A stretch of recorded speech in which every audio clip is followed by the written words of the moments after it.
This is a download from the BBC. To find out more and for our terms of use, please go to bbc.co.uk. Hello. What's the difference between the commercial station TalkSport and the public service BBC 5 Live? Not enough, say some listeners, including Nicholas Smith. They are both Radio Bloke. Why is 5 Live increasingly resembling TalkSport? Blokish presenters, whether male or female, appear to be under an edict to talk about football wherever possible. In feedback this week, I'll be asking the controller of 5 Live if he can demonstrate a difference, and whether the move of his station up north will change its sound. And wanted. Some laughs, not just on feedback. BBC executives are scouring the UK hunting for the next big thing in comedy. Will they know it when they find it? We like to think we're better than women at lots of different things, when in reality it's women that are better than men at lots of different things. Like putting on weight. And, to quote a headline this week, the Today Show's staged rows poison debate. Father Ted creator Graham Linehan has been complaining about the programme's style of discussion, and many of you agree with him. But first, a question for all would-be journalists, well, for everybody really. How do you define what news is? Robin Moorby knows what it isn't. What on earth is the PM programme doing? Eddie Mair and two others discussed at length the state of Wayne Rooney's hair and the fact that he's admitted to having a transplant. Please, will someone please pass my Give a Fig meter? I switched to Classic FM. It's usually Radio 5 Live which is accused of being obsessed with football, and in particular the Premier League, to the detriment of minority sports. The station, according to its website, is the UK's home for live news and live sport. But what counts as news? And what sport should the station cover? These were among the questions raised as part of a very public spat between 5 Live and its commercial rivals TalkSport recently. The same TalkSport, which snatched 5 Live's UK Station of the Year crown at the Sonny Awards a few weeks ago. All their programmes have a clear sense of direction, passion and excitement. The Sony Radio Academy Awards UK Station of the Year is TalkSport. The BBC Trust stepped in after TalkSport questioned 5 Live's news values. The Trust did not uphold TalkSport's complaint, but it did say that more clarity was needed on what constitutes news. Feedback listener Stuart McMenamin reckons Tony Livesey's late-night phone-in should up its game for starters. There's been an interview with a Coronation Street villain. There was a review of Britain's Got Talent, and he changed the name to Livesey's Listeners Have Got Talent, and people phoned and sang their auditions to that. Is Lady Gaga overrated? Have you been chased by an animal? And really, after a 3.5-hour sports programme, I would much rather if they could try and deal with some serious news topics. TalkSport also questioned whether 5 Live was fulfilling its remit to cover less popular sports. Some of you are fed up with its focus on the Premiership, for example. Adrian Van Claveren is the controller of both stations. I met up with him earlier this week to discuss some of those concerns, and I started by asking him if there was too much overlap between 5 Live and TalkSport. I think the two stations are very different. I think we do different roles and we do them in a very different way. I think in terms of what 5 Live is doing, it's always been a broad church and seeks to cover news as it happens and also live sport. The proportions of that are very similar than they've been throughout the station's history. What we try to do is to make our sports coverage really engaging to people, whether they are big sports fans or people who are coming across it, and equally with our news coverage we're trying to do that. That's very different from what TalkSport are doing, who are very much a sport-focused network. But a lot of our listeners have written in saying that they do believe that your coverage is being increasingly dominated by football. They particularly point to the Premier League and also, of course, to Barcelona versus Manchester United, which they thought they heard of for about 2 weeks non-stop. Well, I think football has changed over the years, the role of the Premier League, the role of the Champions League. These are huge events for anybody who is interested in sport. The role of football and the money associated with football, but the following it has, are really fundamental to a lot of our listeners. They want to know what's actually going on. Does that mean that you are increasing the proportion of your coverage about the Premier League over, say, 5-10 years ago? I think, well, the Premier League itself has developed and become probably relatively more important within English football. So I suspect that is probably the case. But that's in response to what is going on in the world around us, not something where we are simply saying, let's concentrate on the Premier League. But we cover a whole range of minority sports, of Olympic sports, and across 5 Live and across 5 Live Sports Extra, you will hear sports like cycling, you will hear sports like what's going on in athletics, as well as coverage of rugby league, a whole range of different sports you will hear regularly on those services. The BBC Trust has told you to define minority sports in terms of what you're covering. What is your definition on that? What we're trying to do with minority sports is to make sure that everyone who is interested in a sport gets some coverage from 5 Live, but then to make some assessment about what the right levels are there. Exactly what is a majority, what's a minority sport is, to be honest, not clear. That I don't think you could go out of this studio and find any general agreement as to exactly what fell into which category.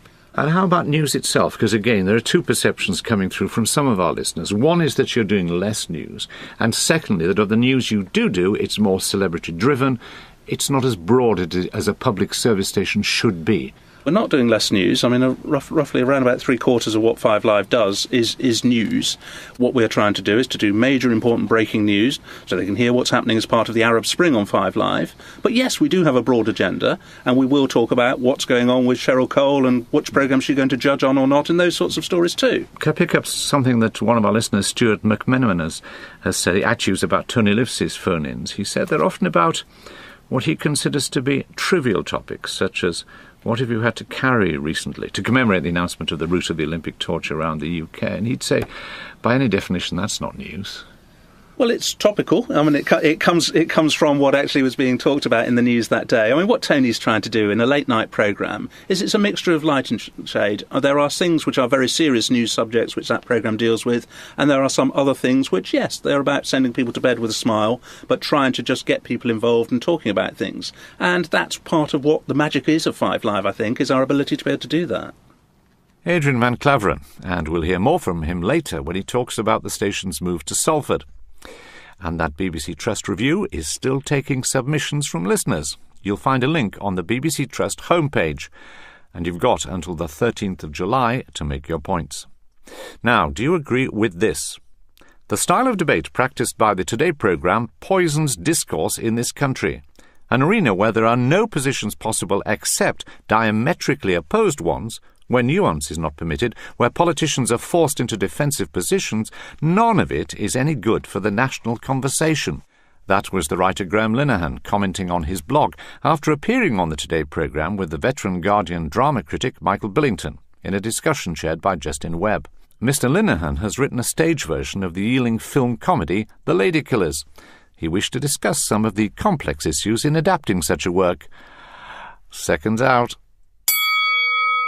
Well, I don't know. To be honest with you, I just find the whole thing of setting up an adversarial kind of fight between me and Michael we're not. It's a little bit artificial. No, all right. Well, hang on a second. Without being at all adversarial, let me ask you this: Michael's been brought on to present a completely, the view that there's just no point in doing this at all. No, he's not. He said he's just wondering. Hello, my name's Jane Cobbold.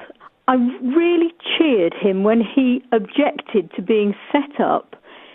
And I suspect it was sloppiness on the part of the production team that they should resort to a cheap trick, such as an adversarial tactic to get a story. I would love Graham to write his own original stage play. That would really excite me even more than the idea of his turning The Ladykillers into a stage piece. Sure, but that's not what I came on to talk about. This is Janet Mansfield. Why does so much on Today have to be like this? It's such an essential programme, and yet conflict seems to be a prerequisite, often for the sake of entertainment. It's tedious. Half an hour, and here is Andrew Marr. Morning, Andrew. Good morning. I didn't come on this programme to answer questions that we set up in a way like this.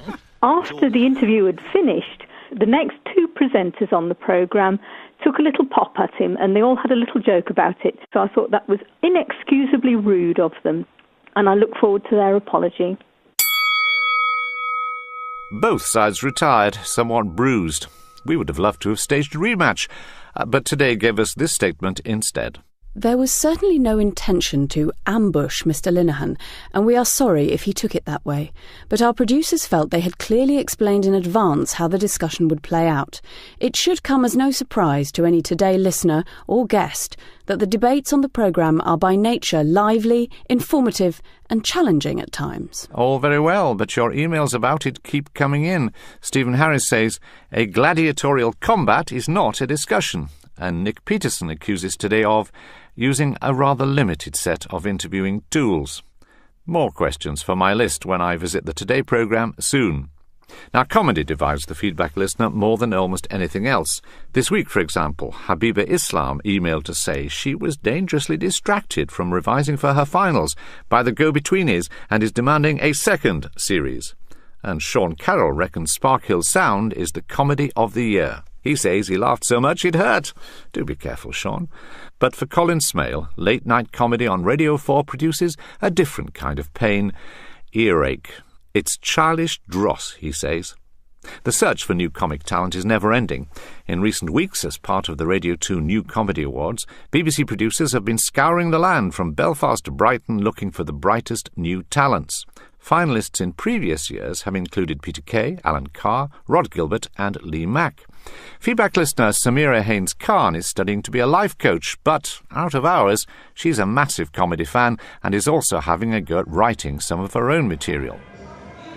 She jumped at the chance of her feedback Access All Areas pass to one of the heats. She also met the judges, including Tom Allen, known to many of you as Pip Bin in Radio 4's Bleak Expectations. He won the award himself in 2005. The heats took place in the Comedy Store in Samira's native Manchester. I like Count Arthur Strong, The Now Show. I'm sorry I haven't a clue. I used to adore People Like Us with the Roy Mallard mockumentary, Bleak Expectations and Harry's Game. So quite a mix there. There were 20 budding radio comics waiting in the wings, with just 5 minutes each to show what they're made of. Take it away, Lara King. I realised, when I stopped drinking, when I say I've stopped drinking as if it's an extreme sport. I realise I can no longer count Malibu as one of my 5 a day. I'm Alison Vernon-Smith. I'm an executive producer in BBC Radio Comedy. I'm also one of the judges for all of the heats for the New Comedy Awards. Stand-up comedy in Britain is huge, and the BBC, particularly BBC Radio, uses a lot of talent. I must emphasise, this is not about finding somebody and then in 2 weeks' time giving them a show on Radio 4. That's not going to happen. It takes a long time for an artist to be ready to have their own show, let alone a 6-part series on Radio 4. I love the man that does the over-the-top voiceovers on The X Factor. Do you know what I'm on about? He does sort of E4 and things like that as well. I've been developing an impression of this. Do you want to hear it? Yeah. It's going to blow your socks off. It's time to face the music.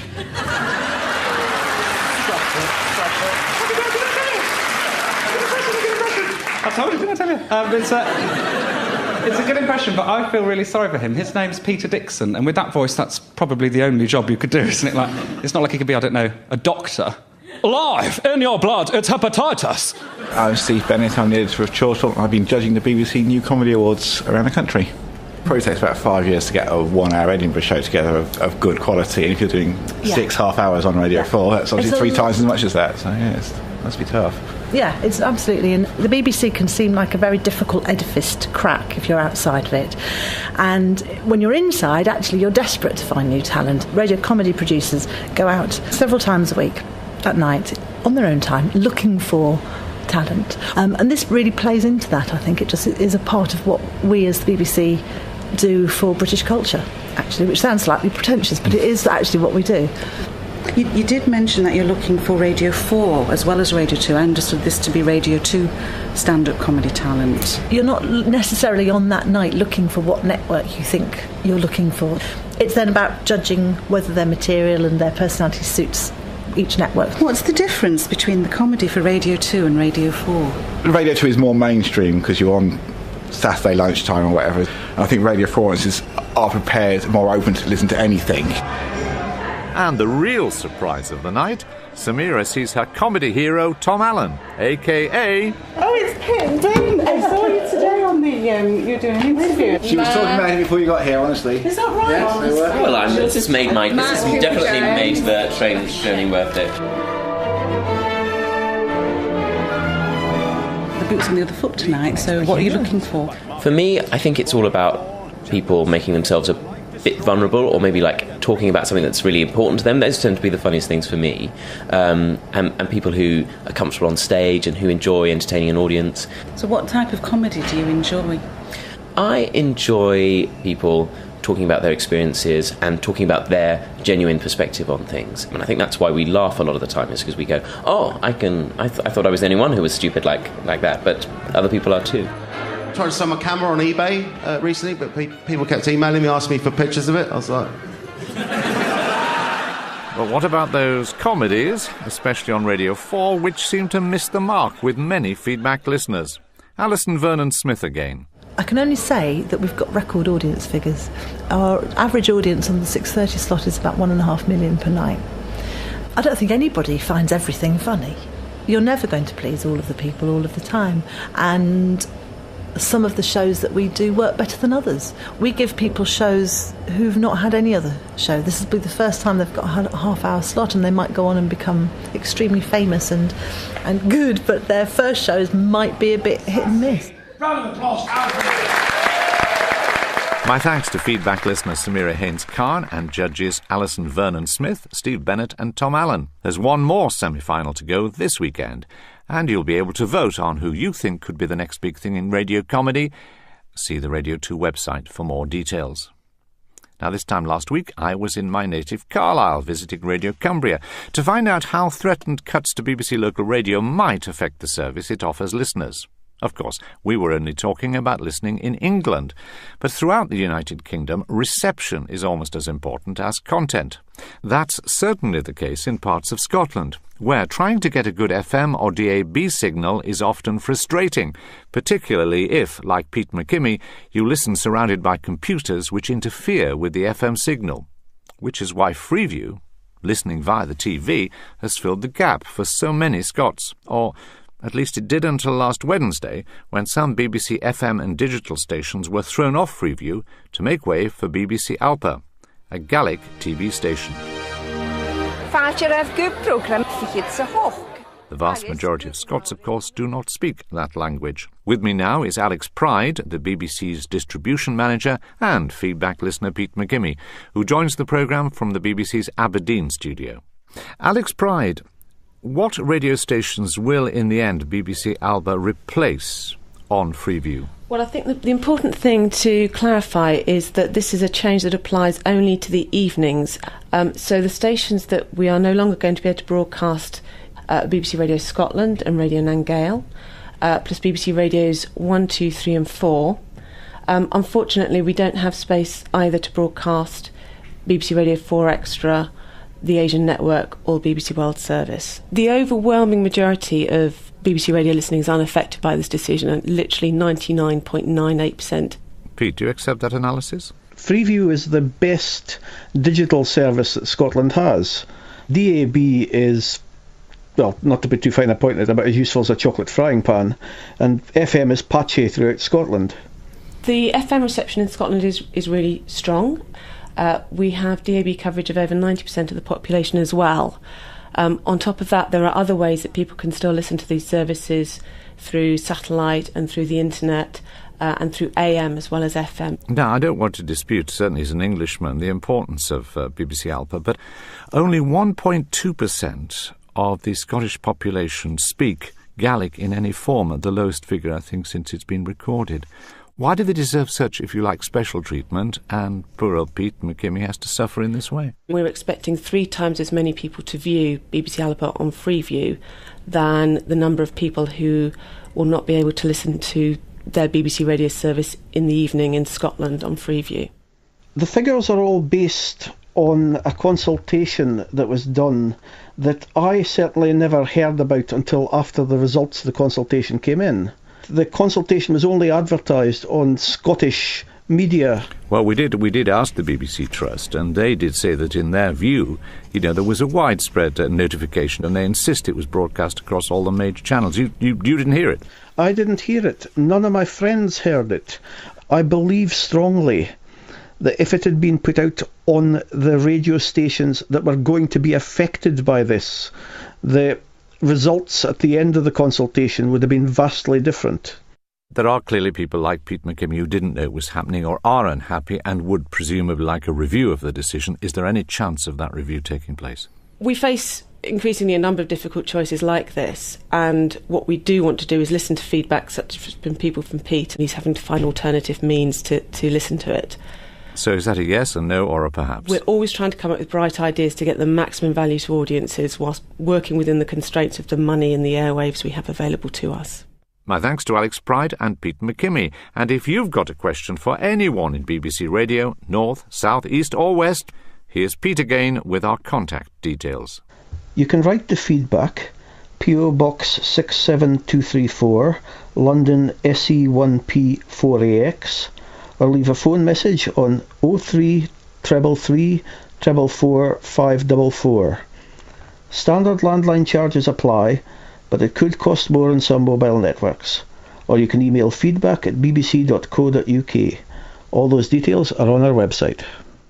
Now, in my dreams, I regularly update my list of desert island discs, just in case Kirsty Young wants to invite me on and flirt outrageously, as she did recently with Roger Waters of Pink Floyd.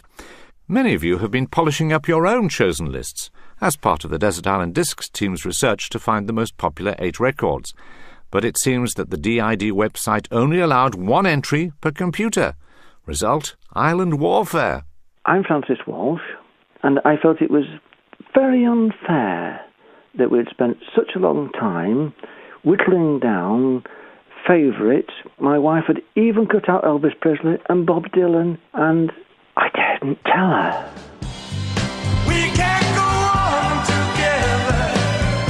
We're suspicious.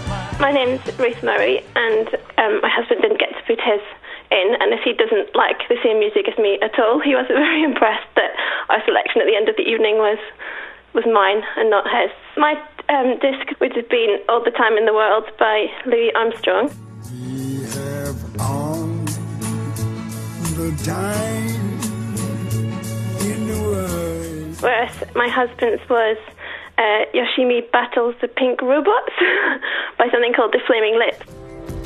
Those evil nature robots.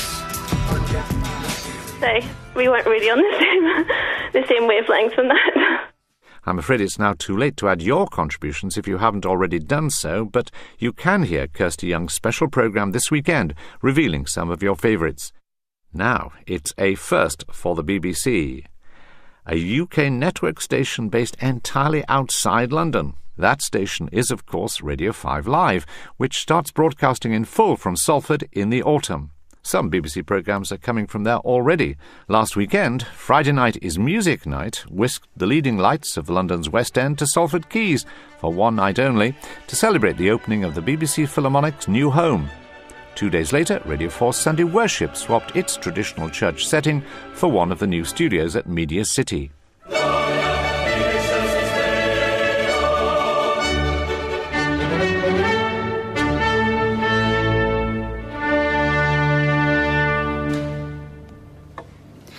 Good morning and welcome to Media City UK in the heart of Salford on the banks of the Manchester Ship Canal. This is Alf Brown from Woodford in London. We thought the whole service encouraging and uplifting. We particularly liked the way the regeneration of the area was linked with the BBC's origins and the way the move to Salford Quays has brought new life and hope to the area. We thought it wonderful that local churches have combined for 20 years to pray for the future use of the site. Later this afternoon, if you're listening on Friday lunchtime, Simon Mayo and Mark Commode are also joining the Philharmonic for a performance of popular film scores to mark the 10th birthday of their film review programme. But Simon Mayo is among many who won't be moving with 5 Live to Salford. In fact, only half of the station's original staff are upping sticks and heading north. So will the station sound any different after the move? A question I put to its controller, Adrian van Claveren. Well, we will start broadcasting in September, and then over the following 8 weeks we will move in all of the 5 Live programmes so that by the end of November we should have all of the programmes in Salford coming from there. And in the end, what proportion of your staff have agreed to move to Salford with the station? From the people who were part of the station at the time when the move was finally confirmed and were off to make those decisions, it's about 50% will actually move as part of that. But clearly over the last couple of years we've had a lot of chance to do more recruitment, to bring people in, so we are now at the stage where we've pretty well got the team that we need for the move. And you will know that a number of people have questioned whether people like yourself are leading from the front on this issue. Now, as I understand it, you've got, as it were, temporary accommodation for you in the Salford area. Do you intend to move permanently, and if so, when? Well, I will be working in Salford, and that will be the base that I will operate from. Yeah, where my family live, I think, is a different issue. I mean, I will be working from there. That is my permanent base, and my commitment is to do the job for 5 Live, to make the station as strong as possible, and to make the move to Salford an absolute success for us. But you have no plans at the moment to move your family to Salford? Well, I have no plans to do that, but it's something which we will keep on looking at, because the key job at the moment is actually to get the station established in Salford and to do that. Now, of course, the move to Salford is for a number of reasons. It's partly political, obviously. It's partly because you can't have the BBC licence fees spent just in London. Will people hear anything different, and when will they hear the difference? I think you will hear the difference, but I hope and I believe it will take a period of time, actually, for people to notice that there's a difference. We certainly don't want to become a different station because we have moved. You don't want people switching on and thinking, well, what's happened here?